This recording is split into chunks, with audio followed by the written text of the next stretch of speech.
Another wonderful Heartfulness webinar series. It is on wellness. Today, we're going to discuss a vital aspect of our well-being that I believe acts as a foundation for our inner and outer health. And I feel that there is no aspect of wellness that is not affected in a positive way by this important element. And that element is sleep. With the current COVID-19 situation, almost all of us agree that our routines have been affected, and for a lot of us, this includes a change in our sleep patterns. Today, we have with us two experts who will be sharing their views on this. One from a scientific viewpoint and another from a spiritual point of view. The goal for today is to find out how both are very relevant for us as two wings of a bird to have a healthy journey of life. And let me first introduce Dr. Ramnathan Iyer. He is a consultant physician in sleep medicine who has done a lot of research on sleep and the benefits of sleep with over 64 publications in national and international journals. He has contributed a chapter in the textbook of geriatric medicine, and he has delivered several academic lectures and conducted workshops in sleep medicine. Thank you so much for joining us, Dr. Ramnathan. Thank you. And I'm also overjoyed to introduce our next speaker, Dr. Elizabeth Denley. I'm actually overjoyed, and it is a privilege to introduce you, Elizabeth. I know Elizabeth is a wonderful person, and she is here to share with us her wisdom, especially on sleep for this episode, her experiences that will guide us not only during this stressful time, but also through life. With a PhD in ecological research science, Elizabeth has expanded her research interests over the last 40 years from biology to include mental health, education, and yogic sciences. She has been supporting training and education around the globe in meditation, basic life skills, and healthy lifestyle initiatives for the last 30 years. She has been a certified heartfulness trainer for 30 years, and she has coordinated the development of Heartfulness Way School's curriculum, which is being used across India, as well as teacher training programs in Australia, Fiji, Europe, North America, and India since 1997. It is an absolute pleasure to have you here, Elizabeth. Thank you for joining us. Thank you, Jai. Okay. Now, moving on to our questions. This is the question for you, Dr. Ramnathan. A lot of us, we talk about sleep, and we know that it is very important. But from a medical point of view, would you be able to tell us what is sleep? We go through this on a day-to-day basis. We know that this is a time when we're not aware, but it is so refreshing after going through that phase. How do you define sleep, and why is it so important, Dr. Ramnathan? Thank you, Dr. Jai, for inviting me here this evening.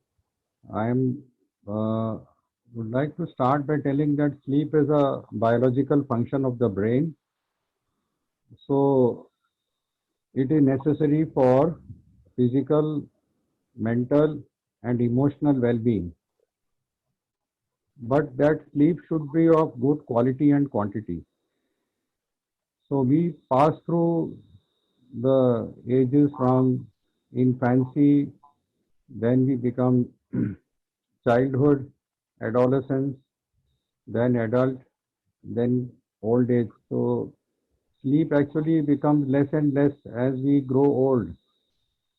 So in the late ages, beyond 60, the sleep duration is cut down to 6 hours. There is also changes both in the subjective and the polysomnographic changes are there in sleep with aging. So people experience less restorative sleep as age advances, because the stage 3 and stage 4 of the sleep, it becomes less. This is designed by God Almighty, so they are easily arousable people. But the REM sleep, that is the REM sleep, is always constant as 25%. So that is required uh, for good health of the brain and the heart. So that is maintained. But the stage 3 and stage 4, they become reduced as age advances. And you may not find them as in older people, it may not be seen in the polysomnography. So this sleep uh, has been tested. Why we should sleep? Can we not avoid sleep and do all our work? So there are more than 1000 research papers on subject of sleep deprivation. So you deprive the sleep and you see the effects on the system. So that's how you find out whether sleep is essential or not. So there all these studies have shown that if you deprive sleep, it has got adverse effects on various body systems, including blood pressure, heart, and metabolic effects on the system, behavior, and unable to concentrate next day properly. So all these papers have been done, but what we see in real modern lifestyle is that there is a chronic partial sleep deprivation. This is not a full sleep deprivation, it's a partial sleep deprivation which is there.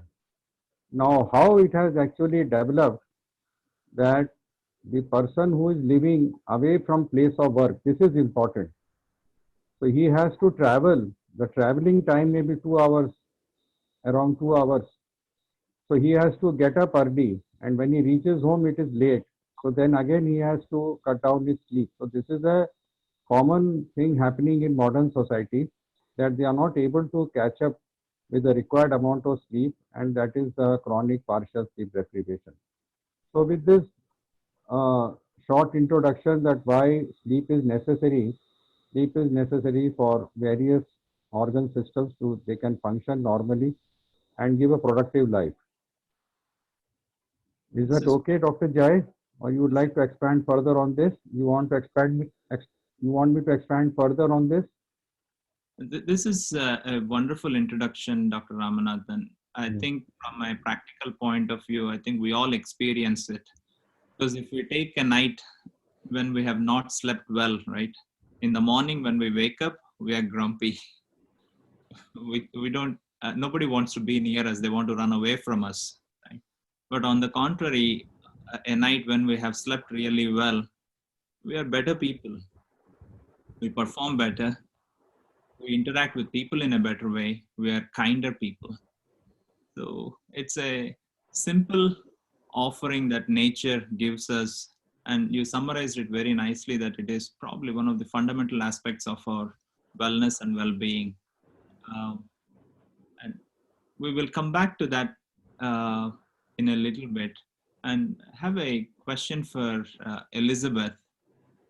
And it's a simple question. Elizabeth, I know you have a lot of experience from a meditation point of view, from the spiritual literature point of view. Can you tell us a little bit about the role of sleep in our spiritual well-being and how we can use sleep to our advantage? Hello, everybody. It's good to be here with you. So, Dr. Ramanathan spoke about the physical body. But as human beings, we have three main bodies. There's the physical body, there's what we call the subtle body, the mind or heart, and then there's the causal body, the soul. So what happens is that in our waking state, yoga describes three and then a fourth main state of existence. So the first one is the waking state. And in the waking state, our brain waves are very active most of the time.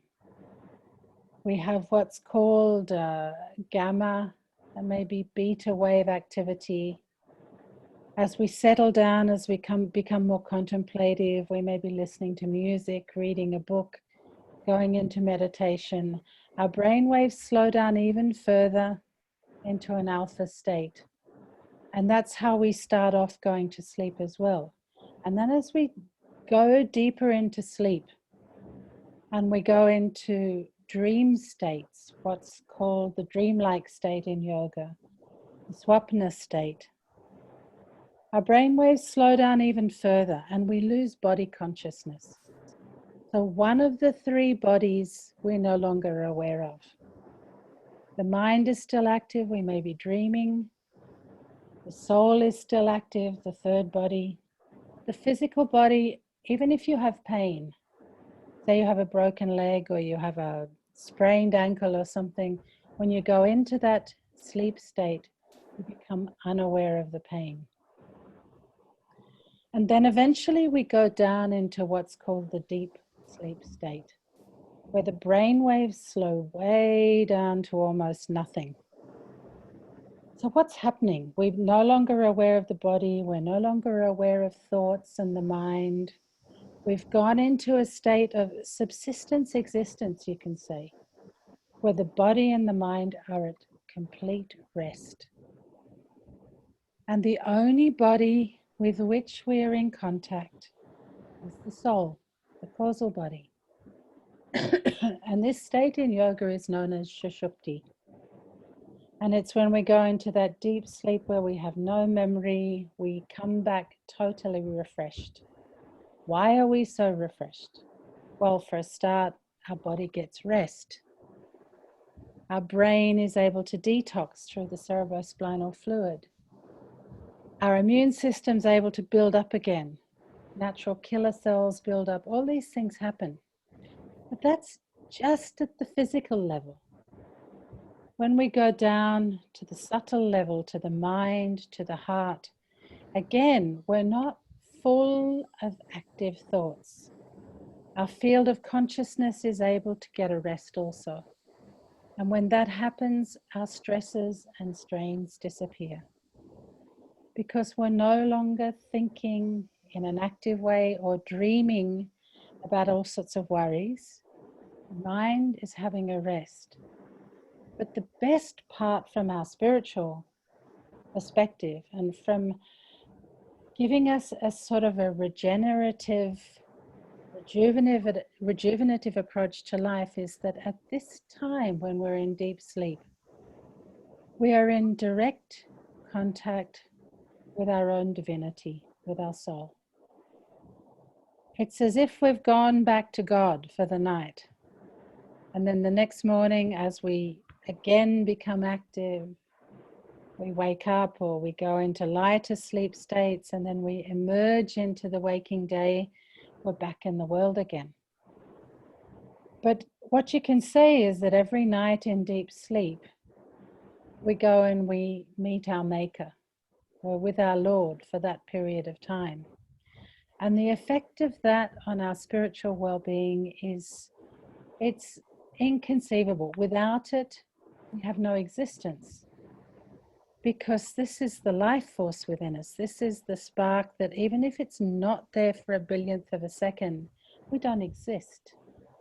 So without this reconnecting, which is all that the word religion means, it's the word yoga means, to reconnect with our source. This is what we do in deep sleep every night, which is why it's so important from a spiritual perspective as well. Does that make sense, Jai? It is wonderful. Thank you for this wonderful explanation from a spiritual point of view. It actually goes very deep. It's not just at a physical level. I think that's a very important point that you talked about. If it refreshes us at the physical level and the depth that it has, I think it just goes much, much, much deeper. Much, much deeper. On all levels, the spiritual, the psychological.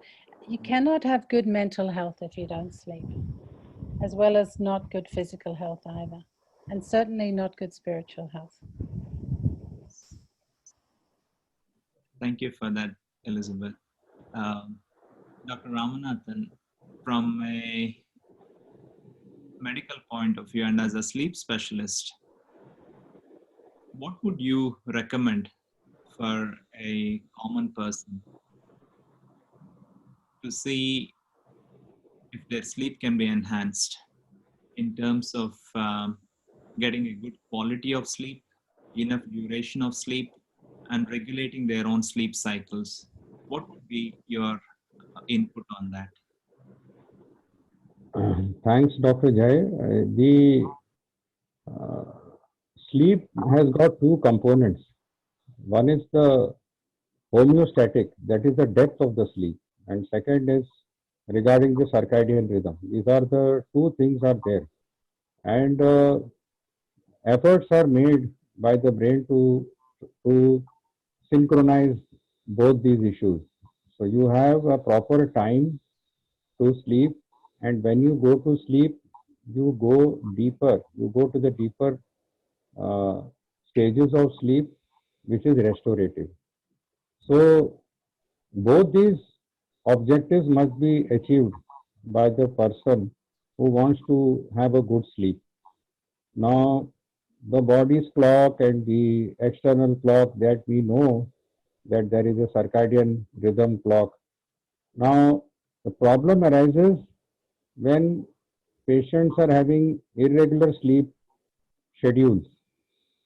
They are busy with their office work and they are exposed to the blue light of the laptop or of the mobile, and that will inhibit the melatonin release from the brain, and that will postpone the sleep.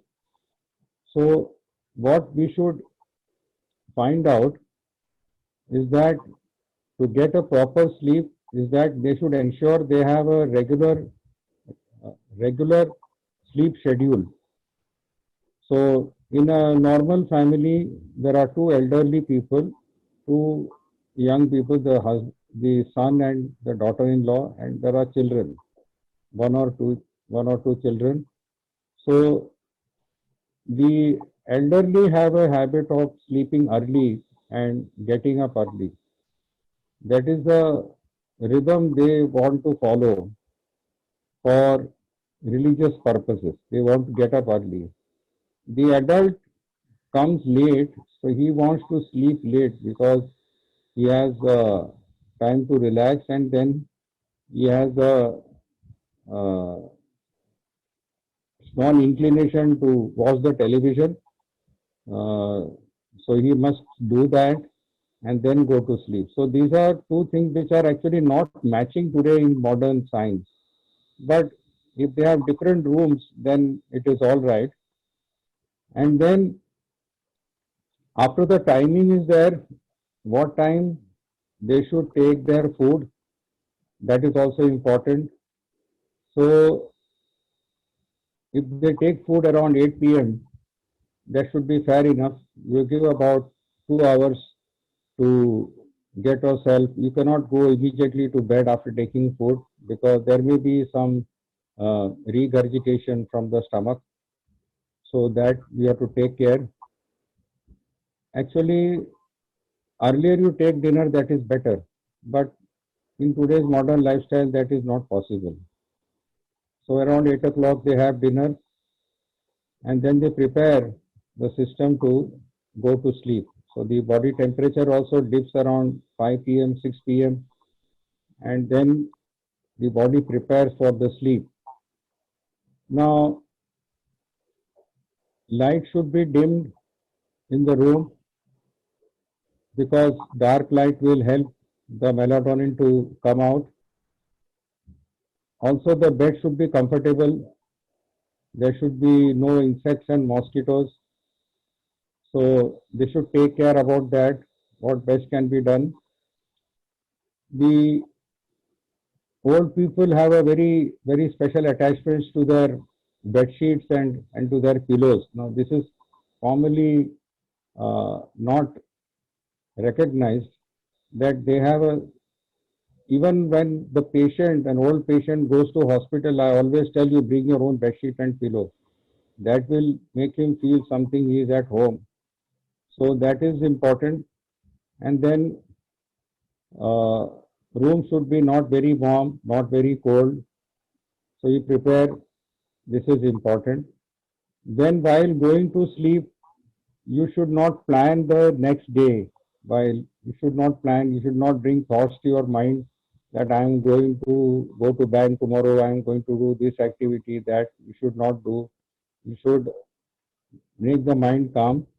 And you may have actually scolded some people during daytime. You may have had some uh, bad experiences during day, and you may feel sorry for the same. So better to erase all those things from the slate and make the slate clear, and you can ask apology from your own self that today I hurt somebody, I am sorry for that. So that makes your mind clean and your so that the good thoughts they come. Some people would like to put on some light music, which Dr. Elizabeth will further elaborate. But on an average, these things are all right. If you take a glass of milk before going to sleep, that might give us also tryptophan, which is known to induce sleep faster. Then we should avoid doing exercise very near to bedtime. Don't do exercises because that is not helpful. You can have an evening stroll or something in the uh, balcony, or you can go in the garden nearby if it is in the evening around 6 7 p.m. But exercises after coming home, going to the gym, uh, I'm I was very much surprised to see a gym which is 24/7 in Navi Mumbai, and these busy executives are going to gym in the night 2 a.m. to do gym, and then they are taking food. I don't know. This is not actually should not be done as far as the good sleep is concerned. Then you should not have any heated arguments before going to sleep.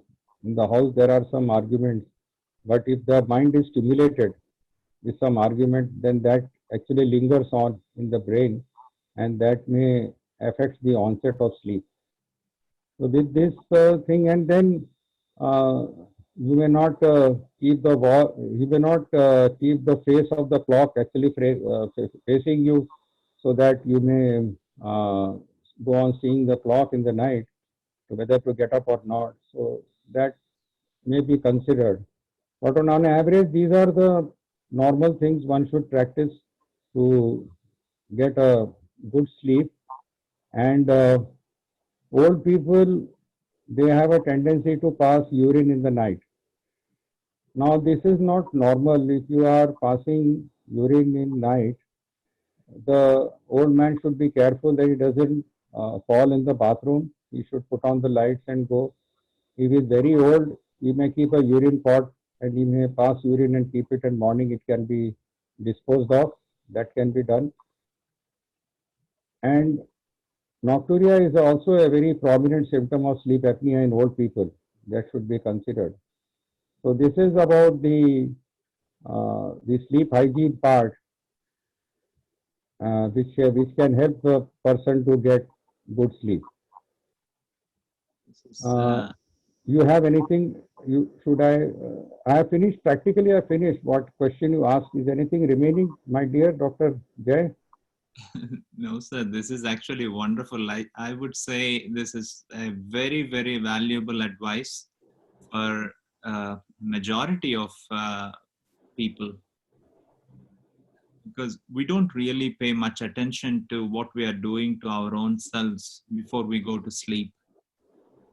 And most of us, with our modern lifestyle, we are working on the computer or we're watching the phone before we go to sleep, not realizing that it has an impact on our sleep. And in the morning, we don't feel refreshed and not knowing why we don't feel refreshed. And I think the advice that you have shared with us, the sleep hygiene part that you have shared with us, is very, very valuable, Dr. Ramanathan. Thank you so Thank much. you. Thank you. And question for you, Elizabeth. With regards to improving our sleep, right? I know you've been practicing heartfulness meditation for a long time. Do you have any practices that can be adopted to improve sleep that you would be willing to share with us, please? Yes, definitely. So Dr. Ramanathan has spoken a lot about the physical things we can do. There are certain aspects to do with our nervous system that are very, very important when it comes to preparing ourselves for sleep. So just think for a minute when you have a bad night's sleep, when you're struggling to go off to sleep. What's going on? Why normally do we have difficulty going to sleep? So Dr. Jai, if you were to think about those nights when you're struggling, what would be going on? If I was struggling to sleep at night, I would be thinking about how I would be performing the next day morning. Okay, so in most cases, what's going on is at a mental, emotional level. Right. Something is disturbing us. Something from the day, something about tomorrow. You think about your school days when you had an exam the next morning and you're trying to cram, you're trying to get ready for an exam. Do you sleep well? No, it's a disaster. To be reminded of my school days and those exams anymore, Elizabeth. Yeah. So, and it's the same if you've got a difficult meeting the following day, or you've had a very bad day at the office, or as a mother, you're worried about one of your children, somebody's sick in the household, all these things.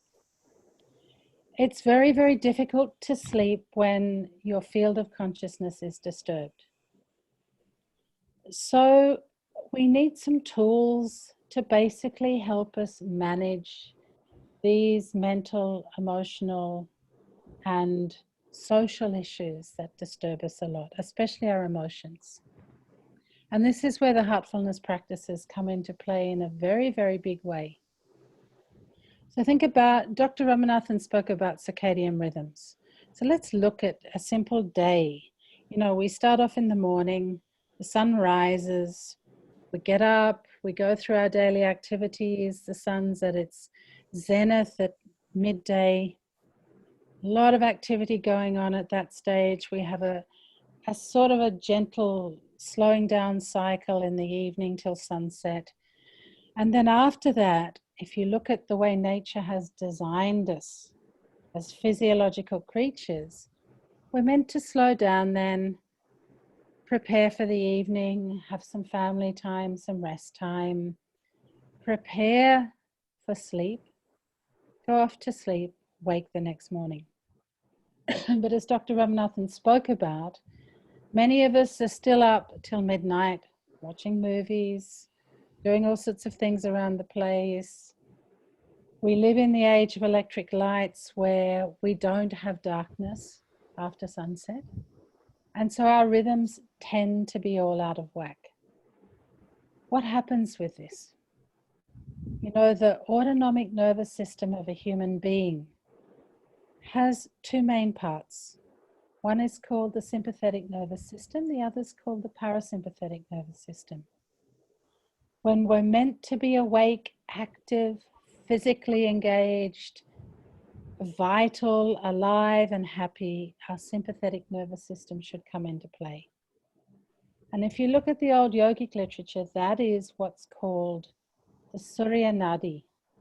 The nadis are like the meridians in Chinese medicine. In India, they're called the nadis, and they're equivalent in some ways to the nervous system of the human being, but on a subtle level.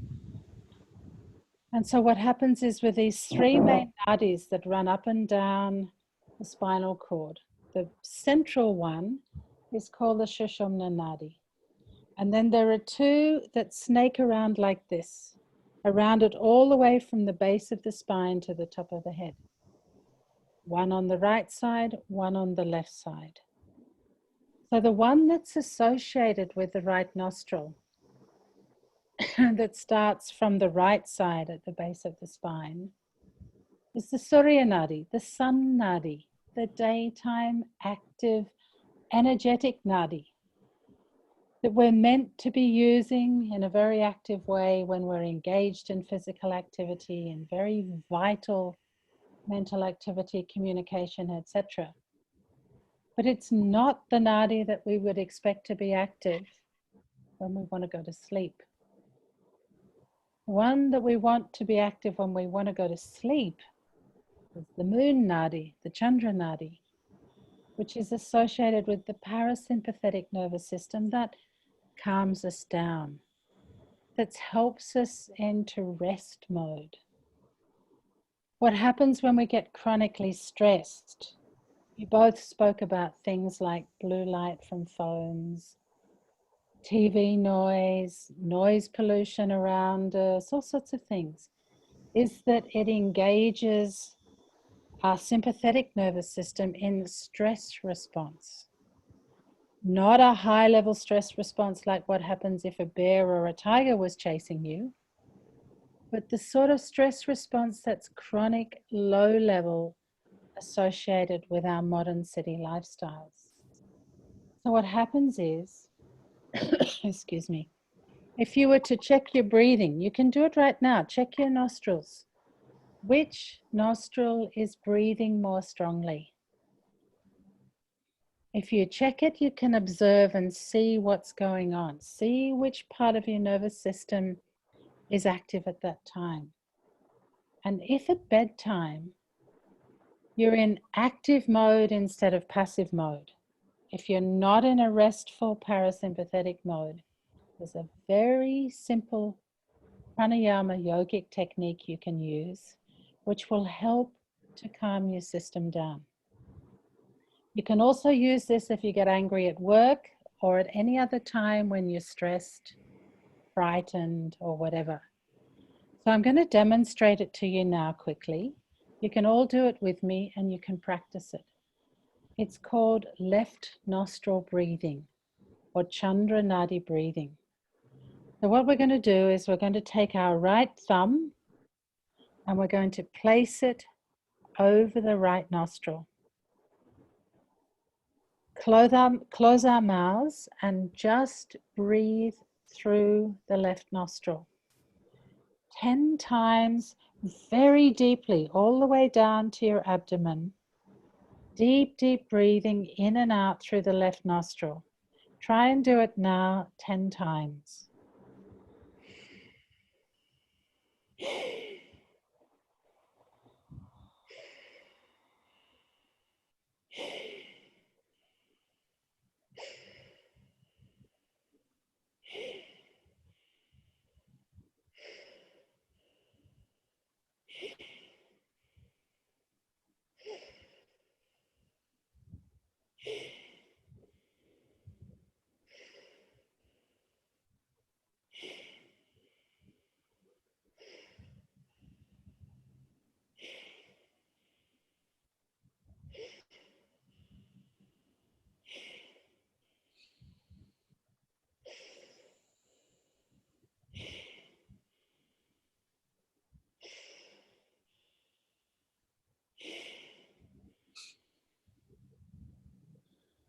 It's simple, yes? Nothing complicated about that. I can But do what that. it does, yeah, you can teach it to your children, you can teach it to, work colleagues, anything, but it will really help settle your nervous system. It'll take you out of any fearful, anxious, panicked state, and it'll help you to go off to sleep. So that's one thing you can do. There are many, many techniques that come from yogic science. One is to listen to music, as Dr. Ramnathan said, and on our heartfulness.org website, you can find some music that's appropriate for sleep. Again, it revolves around breathing. The music has 3 breaths in 3 counts of breath in, 2 out. 3 in, 2 out. There's a rhythm that's created when you're going off to sleep and you're breathing that helps you a lot. There are some other incredibly simple techniques for going off to sleep. One is, as you're lying there, to imagine cold air from ice or cold water pouring down on your head from above. And the coolness, in the same way that keeping the room temperature cool, has a huge impact on your ability to sleep well. So just visualizing cold air coming down from ice above you is enough to help you go off to sleep. Another simple technique is to lie on your right-hand side, because again, you're activating this left nostril and it will help your system to calm down, to go off to sleep. But I think the most important thing from my side is what we spoke about, is how to calm your mind down. If you're not regulating your emotions, your thoughts, through simple meditative practices during the day, it's very hard to go to sleep in a very relaxed way because there's too much going on up here. It's very, very important to clear out the clutter from your mind and your heart every evening. So imagine for a minute that you went for, say you're 30 years of age now, or even if you're only 15 years of age. Imagine that you'd gone all your life without taking a bath, a shower for your physical body, but you'd still been going about your day's activities. What would the state of your body be? It will stink. It would be horrible, yes? So imagine the same thing for your mind. Imagine that you've gone about all your life, all your day's activities, your school days, your play days, your friends, if you're working or whatever, but you never clean your mind. What would the state of your mind be? Same thing, right? So what happens, it gets burdened, it gets cluttered with so much accumulated energy. Because what is our field of consciousness, this heart-mind field? It's a field of energy. And if we are not taking it back to baseline calm condition every day, if we're not maintaining it, it would be like having, even if it's the best mind in the world, even if you're an Einstein, if you're not maintaining it, it would be like having a Ferrari or a Porsche that you never ever serviced. And what a waste that would be. And what a waste most of our minds are, because we're not keeping them clean. So one of the tenets of yoga, and it's so important in heartfulness practices, is that we're bringing ourselves back to this baseline of stillness, of purity, of simplicity every day. First, by meditating in the morning, connecting deep within, creating that space within us, creating that connection, and going out of the conscious activity of the mind. We spoke about sleep before, brainwave patterns. In meditation also, very quickly in heartfulness meditation, you go into that very slow brainwave delta wave pattern. Can happen, well, as you know, Dr. Jai, it's your research also. Within the first few minutes, this can happen in heartfulness meditation because of the transmission. So you're giving yourself a rest, a break. But not only that, one of the other heartfulness practices, which is known as cleaning, is this mental bath for the brain, for the mind, for the heart. It's to clear all the emotional charge of the day. And it's done in the evening after your day's work is done. What happens is you come home, you do cleaning for 15, 20 minutes, you're refreshed. You don't go into your family full of all the tensions of the day.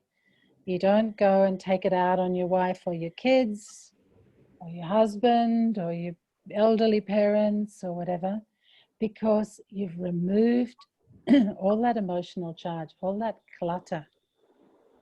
And this, I think, is just a revolution, because it means that you're not carrying anything over from one day to the next. Not only that, because you do this cleaning in the evening, when you go to sleep at night, there's not all this turbulence there. You've removed it all. So your field of consciousness has gone back to being like a still pond. It's calm again. So sleep's a lot easier. I could go on for about another half an hour, but I'm very conscious of time here. There are many more techniques like this that can help enormously. But let me say that, just by doing these simple lifestyle changes, simple things, they're not complicated. Anybody can do them. You can completely change your sleep patterns.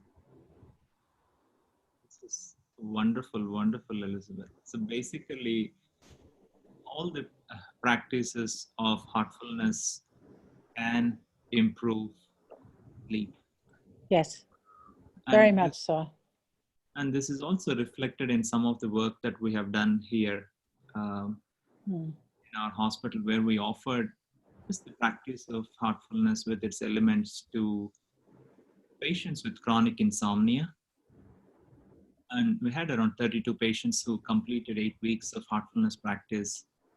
It was very interesting to see that their insomnia severity scores have come down from a mean score of 20.9 to a score of 10.4.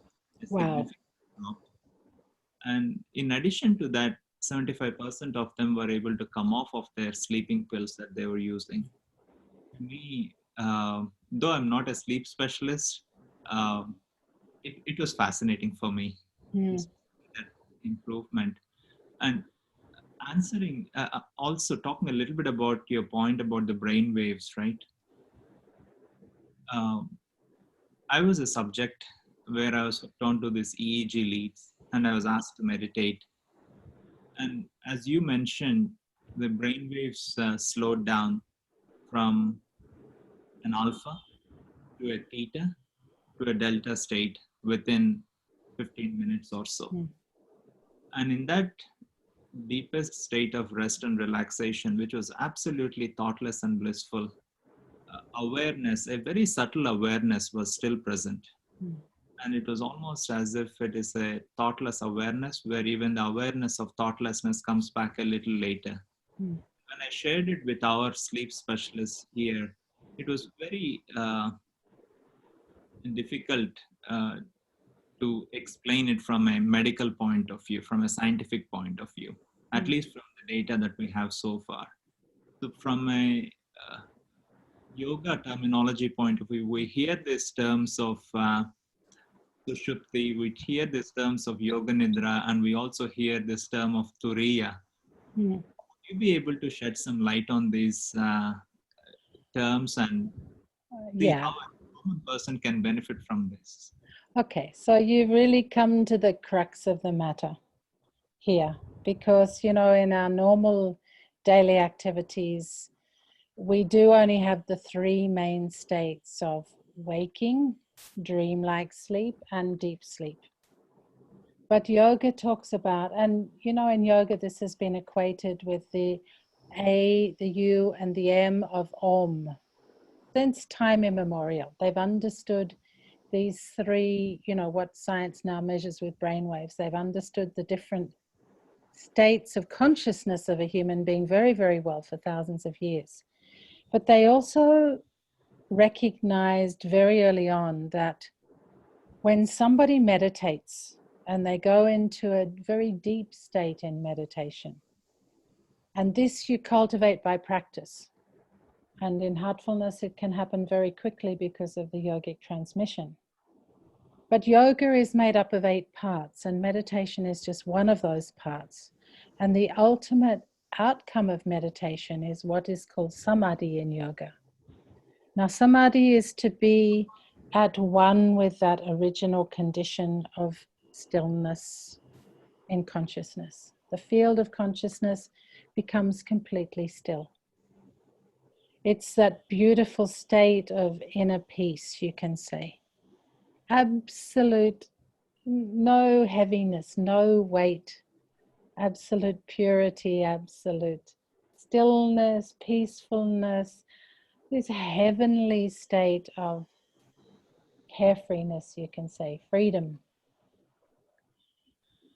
The thing is that when people often start to meditate, they can't do this consciously. They go into a state that is very reminiscent of deep sleep because their mind is not trained to go into this state. And so samadhi becomes a very stone-like, very heavy, sleepy state. But when you learn to meditate more effectively, that deep sleep state is also concurrent with all the other states. The waking state, dreamlike state, deep sleep state all together form, you can say it's 360-degree consciousness. You're becoming aware of what's happening in your subconscious, in your superconscious. You're not limited to a thin film of consciousness anymore.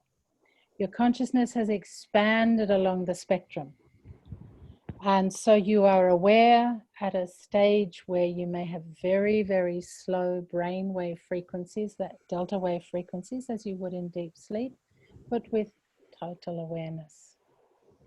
And this can happen in meditation quite easily in heartfulness. It's called the Turiya state. It's also called Sahaj Samadhi, natural Samadhi, where there's no heaviness, there's no grogginess, there's no dreamlike heaviness. But we go even further than that in heartfulness, which is that when you learn then to take this out with you into your day-to-day life, so it's as if you're meditating but with eyes open. You're going about your work, in your case as a doctor in a hospital. You're with your family, or in my case, I'm working on editing or interacting with people or having meetings or interviewing people or whatever. But still, you're in that state of samadhi at a deeper level within your heart, at a deeper aspect of your consciousness, which means that you don't get affected by all the bombardment of what's going on around you in the same way, because you're centered within your own being.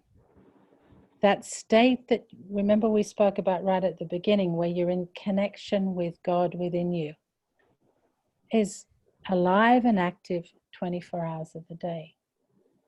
It grounds you, it centers you, it gives you that inner sense of peace and happiness and joy. It doesn't mean that the world stops being complicated. It doesn't mean that you don't face challenges. We all face challenges every day. But I have a tool to cope with that that's completely different, because I'm grounded within my own self. I'm centered within the divinity within me. And that changes everything.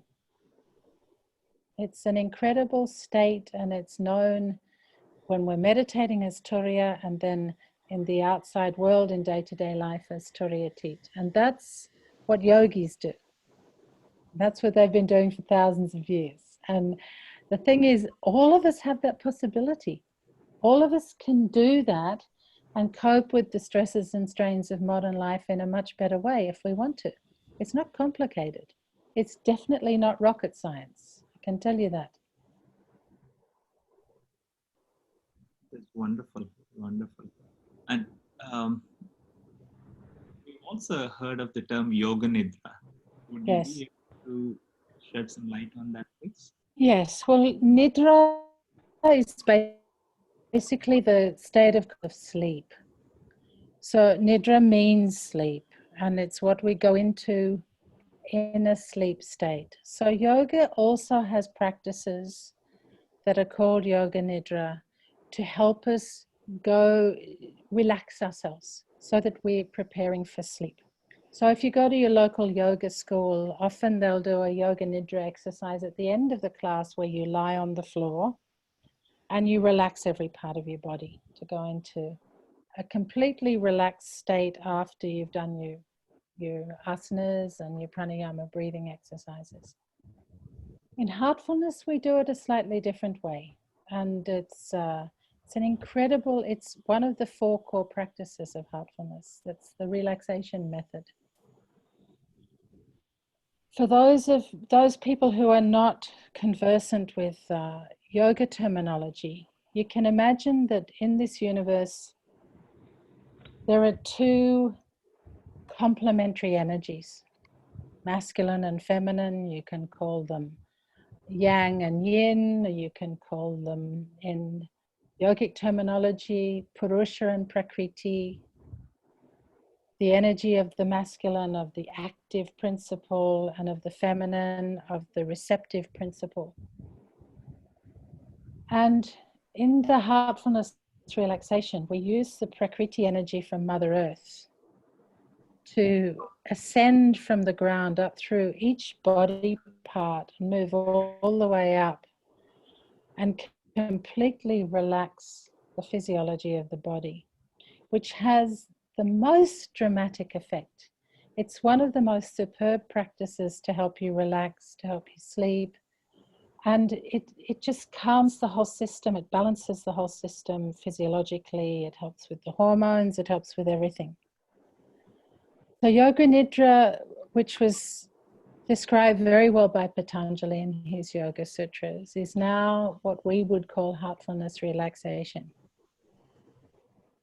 And it's another technique that you, even if you're in the midst of a hectic office day and you just feel like you would like to go and calm down, you can go and find a park bench, you can go to the bathroom if you have to, close your eyes and do this relaxation. We probably don't have time to do it now because I realize we're running out of time, but you can go to heartfulness.org and find the audio, or go to our Hearts app, find the audio and practice along with it and learn how to do a simple Yoga Nidra exercise. Thank you, Elizabeth, for that. Thank you so much. And Dr. Ramnathan, do you have anything else to share quickly? And then we can move towards an activity that Elizabeth can walk us through.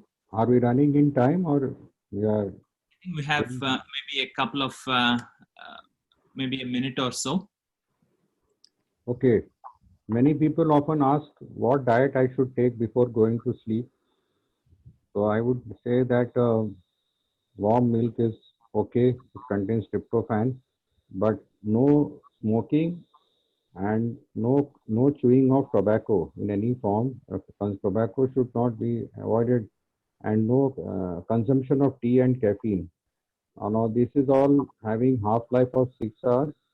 So if you take tea in the evening at 6 o'clock, you may expect the sleep not coming by 12 o'clock in midnight. So therefore, we should avoid taking tea, coffee in the night. And it's a part of modern lifestyle. Go to a coffee shop in the night. I think that is the worst thing to do if you want to go to sleep after coming back home. Thank you. That's wonderful. I think this is a very, very important practical tip. Thank you for sharing that, Dr. Ramnath. Yeah. And now I'll let Elizabeth lead us through a simple heartfulness activity. And following that, Elizabeth will also give us some information on how to access the resources of heartfulness. There are many areas where we can gain some information and access for heartfulness, and I'm sure Elizabeth will be happy to share with us. Okay, thank you, Dr. Jay. Yeah. So we'll do a short relaxation now. Okay.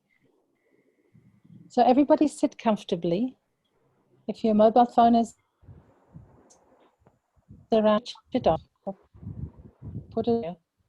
Sit comfortably either on the floor or in a chair and just relax your body. Now feel the energy from Mother Earth coming up through the bottom of your feet, relaxing your toes. Let it keep moving up through your feet to your ankles, relaxing your whole feet. And now let it continue up your legs, starting with your lower legs, your calves, your shins, up to your knees. Let your knees relax, your thighs, your upper legs, all the way up to your hips. So feel now that your legs are completely relaxed.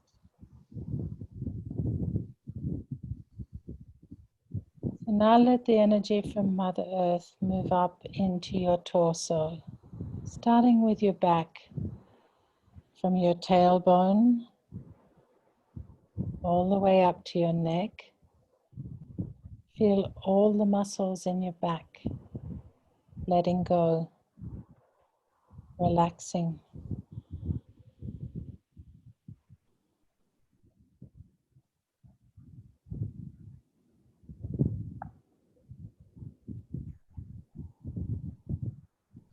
And now let that energy of Mother Earth move forward into the front part of your torso, starting with your abdomen.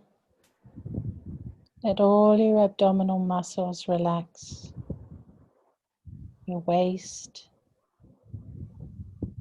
now your chest area, your diaphragm, your ribs, your lungs.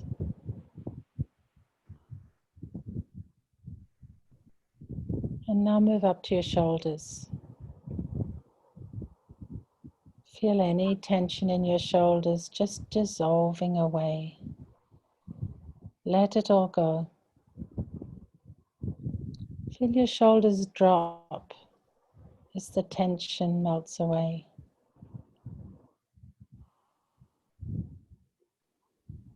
And now feel this energy of Mother Earth moving down your arms, from your shoulders, through your upper arms, your elbows, forearms, wrists,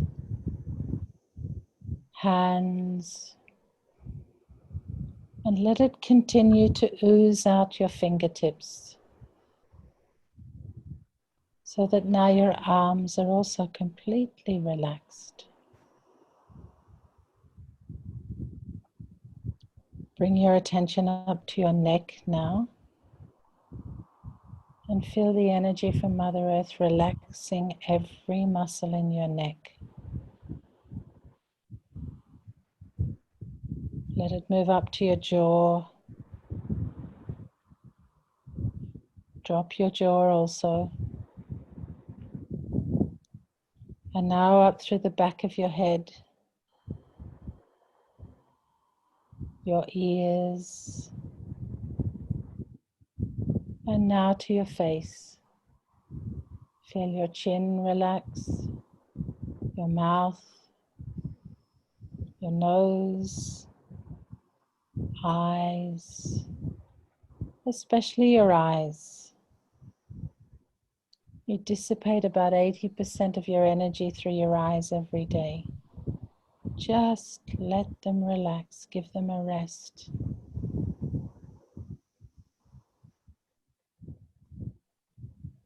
Your forehead and all the way to the top of your head.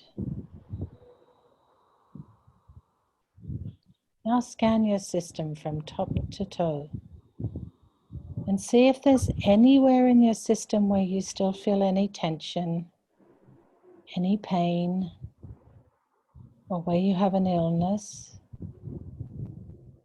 And just let that part of your body be immersed in this energy from Mother Earth just for a minute longer.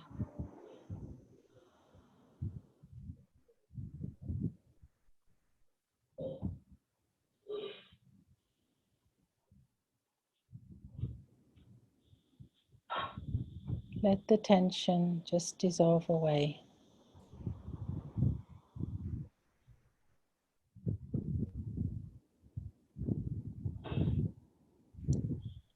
And then when you're ready, bring your attention to your heart.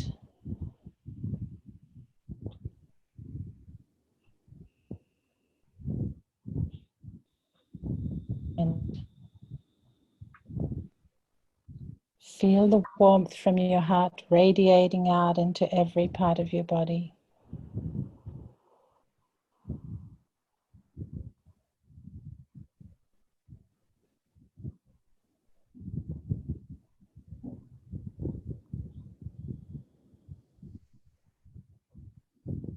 And if you continue with heartfulness practices, you'll learn how to go deeper into your heart and meditate.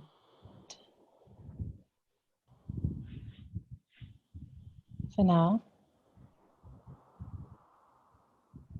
gently bring your attention back. And when you're ready, open your eyes.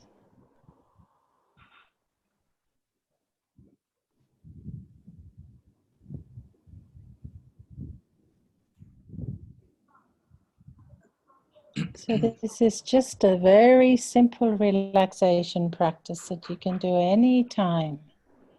It will completely help to calm your system, create balance in your system. So now, Dr. Jai, I think we need the slides, yes, to show Yes. everybody the... This is Yeah. wonderful. Can I ask one question? Can I ask one question? Yes, please. Yes. How much time we must spend on this relaxation technique approximately? To start from the toes, go up, then to the top, and then to the arms, and how much time we spend? It is individual variation or there is some fixed time?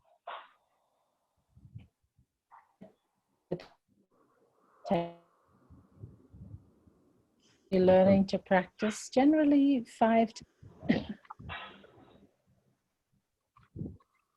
It's some audio problem. In the beginning, when you're first learning in a guided way like this, it tends to take about 5 to 7. 7 minutes? Once you cut, you can just stop for a minute, relax your whole body. You can do it fairly instantaneously. So it's a matter of practice. But you can set aside just 5 minutes for this. 5 minutes of this will just help so much. Good. Yeah, that's And if you do it lying down, it'll help you go off to sleep also. do it lying down. Okay. That we do it lying down, and we also imagine there is a ice cube, there's a cold air is coming from the brain with this Yes. meditation energy coming up and the water going down, and they both will combine and give the patient good sleep. That's right. Thank you very much. Because nowadays we are having different problems regarding sleep. Many patients are calling me that they are not able to sleep immediately because they are sleeping during daytime. They are no work, and then they start struggling to sleep in the night. So we'll help them by this mechanism. I'll Yes. spread it across. Thank you very much, Madam Elizabeth. Yes. Welcome. Welcome. Thank you. What Elizabeth, we have... will you be able to share some information from the slides? Yes. Okay. So if you have personal queries, things about your well-being, anxiety, maybe you might be having, the 2 biggest mental health problems in the world today are anxiety and depression. Ubiquitous. Almost 10% of the population, certainly over 7% of the population is affected. If you have any issues, you're welcome to write to us at wellness, this email, wellness@heartfulness.org. But for more general information, even if you are well, we have many ways to connect with us. One of them is through our app, our Hearts app, which is available both on Android and Apple. And it's very easy to ask for a session with a trainer, to look at videos, to find the guided practice audios for relaxation, meditation, etc. As well as that, you can go to the website .heartfulness.org and go to a series of master classes or practices to learn how to practice heartfulness. As well as that, if you're interested, you can join any of our webinars, of which there are many at the moment during the time of Corona. We seem to be having webinars all the time, every day, but there are webinars for youth. There's the Hello Life webinars. There are a series of business-related webinars, etc. And then coming up on the 29th and 30th of April and the 1st of May, we have a very grand virtual meditation celebration where people from around 150 countries all over the world will be meditating together at these times. Can you just go slide? Just go back to this slide. Yes. You have to go back. So Show this the is timing. a group 7 meditation. Oh, this is it. This is perfect. So Yeah, everybody will be 24/7. sitting virtually in their homes, but there will be hundreds of thousands of people around the world sitting meditating together with our president and guide, Daji, whose name is also Kamlesh Patel. So the timings are at 7 a.m. and 6 p.m. Indian Standard Time on each of the 3 days. You can find out, if you're somewhere else in the world, you can find out the time zone difference and join whenever you would like to at the link. And you'll find those details on our website as well. Okay, let's move to the next slide. And regarding COVID-19, we have a relief fund. We're handing out approximately 20,000 food packages, breakfast, lunch, and dinner every day in India, plus also in some other parts of the world, in Canada, in the UK, and Australia. We're giving food to needy people, so we're collecting donations for that. As well as that, we have a psychology helpline, a mental health line, Voice That Cares. And we have at 9 o'clock every night a universal prayer to help everybody. And during that time, everybody in their local time sits and prays that love and devotion are growing stronger in everybody around the world. Faith is also growing in them as a way of building resilience, building positivity during this difficult time. So thank you, everybody. I'll hand you back to Dr. Jai.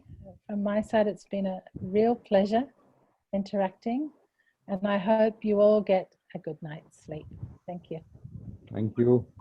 Thank you all so much for joining us today. And thank you, especially Dr. Ramnathan and Elizabeth.